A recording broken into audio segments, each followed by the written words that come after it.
Welcome to It's a Crime. I'm Linda, and today we're going to be going back in time to December 2019 in the Vallow Daybell case.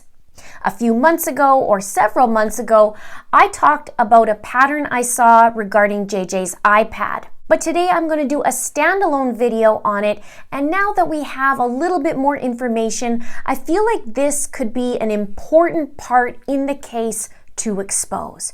But before I get into it, if you'd like to be part of the It's a Crime community, please click that subscribe button below and hit that notification bell. Make sure you click it to all. Please like this video if you support it, and please share this out where you can. Now, let's get into it.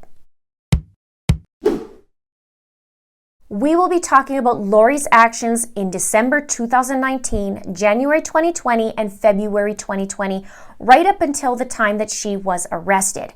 Now, JJ's iPad will be the focus on this, and for an important reason. And also in this video, I'm going to need your help in providing some theories in the comments below and piecing this puzzle together, because it is a little bit of a head scratcher. And Lori's MO is everything is a secret. Secret affair, secret phones, secret emails, secret password changes, secret of where her children are, secret combinations. Everything is all about secrets with Lori. So now let's set the scene.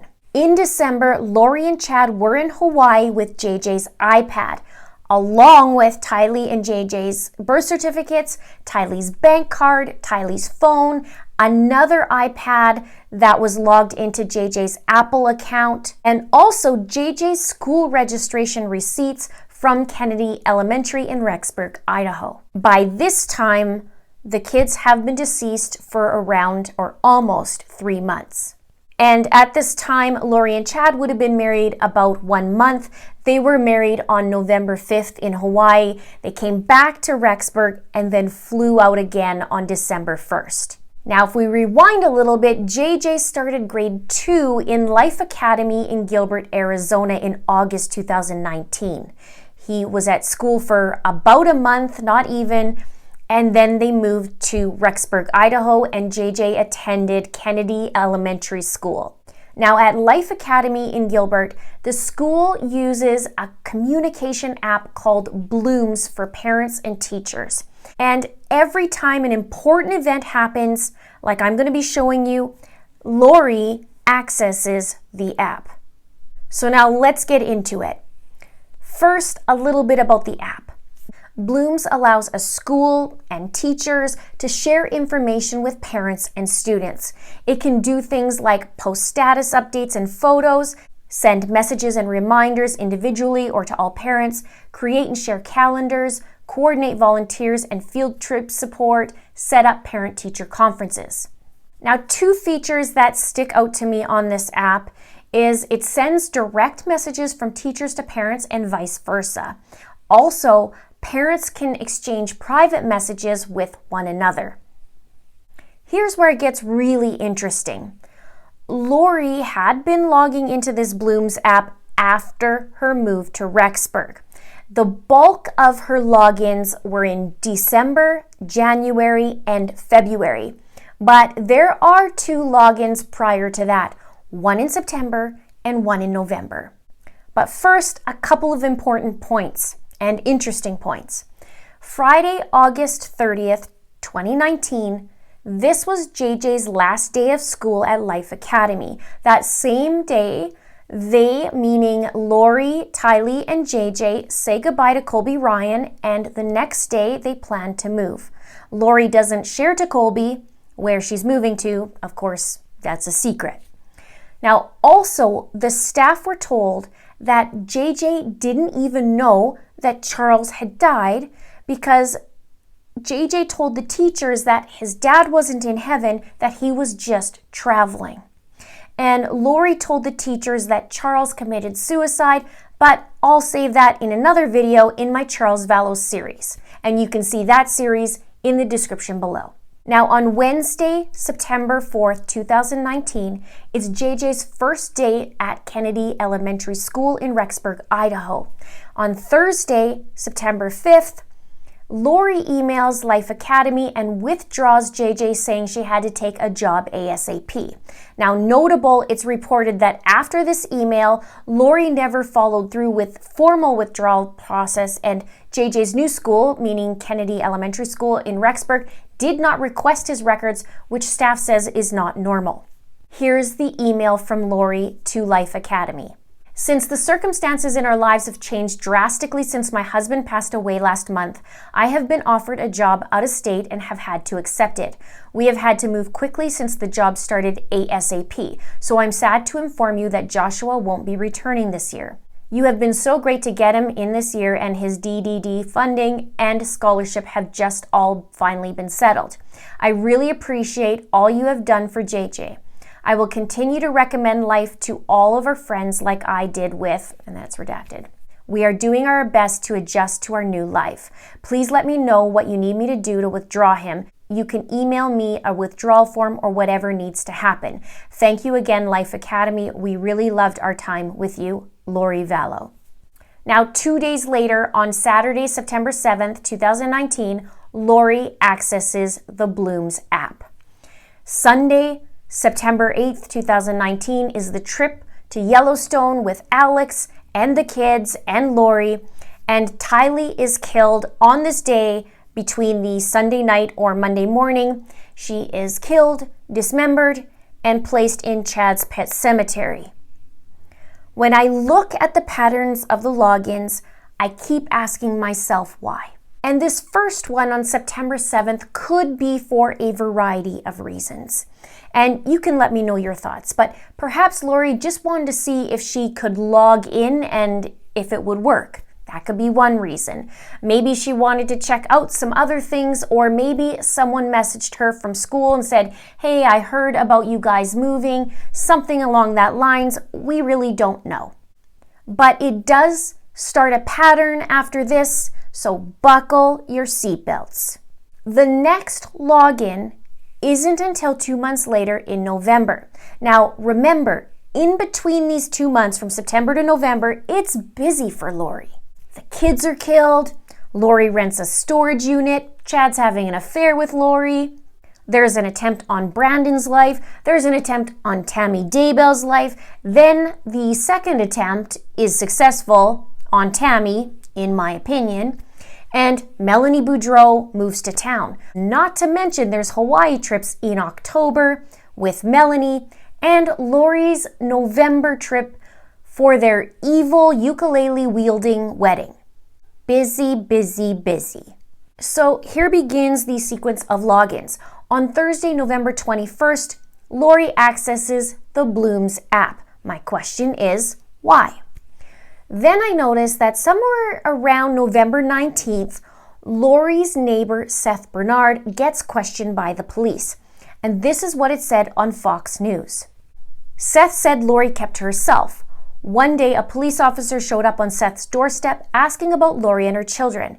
He said about a week later, 2 nights before Thanksgiving, which is the 26th, he saw Lori and her brother packing up a truck. He figured they were going somewhere for the holiday.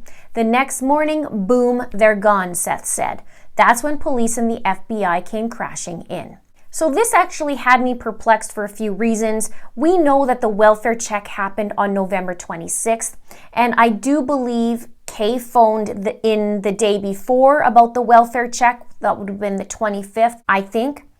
And the 26th was the welfare check, as we know. So I'm wondering who alerted the police to go snooping around the neighborhood and asking for questions about the children, or if this was actually regarding the welfare of JJ prior to that because of the Charles Vallow case. Because Kay didn't even know the address of where Lori was until she was able to get into Charles's emails and then found out the location by the Amazon order that Lori had made.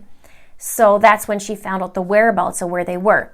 But notable, this event happens and Lori accesses the app around 2 days later. Next, let's go to December 2019. There are a series of logins from Lori which also correlate to significant events.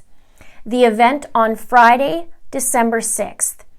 Melanie Gibb informs the Rexburg Police Department that both Lori and Chad had contacted her separately on November 26th and asked her to lie to detectives and tell them that JJ was with her. Now, that is more like a side note. Here's where the important event happened in correlation to this login.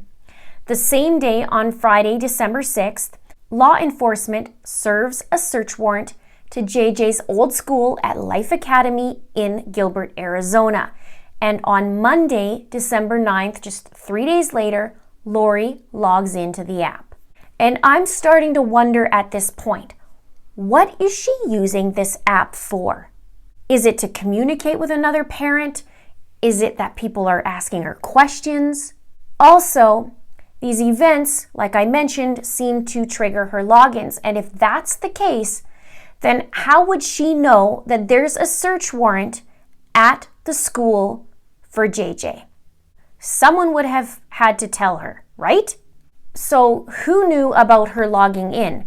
The school is saying, and we'll get to that in a minute, but they're saying they didn't know about Lori's logins until February. Also notable at this time, the day before this login, Lori and Chad receive a phone call from Melanie Gibb. And you can see that video in the description below. Next event, December 20th. Law enforcement officially announces the investigation into the disappearance of the kids and also the death investigation of Tammy, and they do this through a press release. The same day, Lori logs into the app.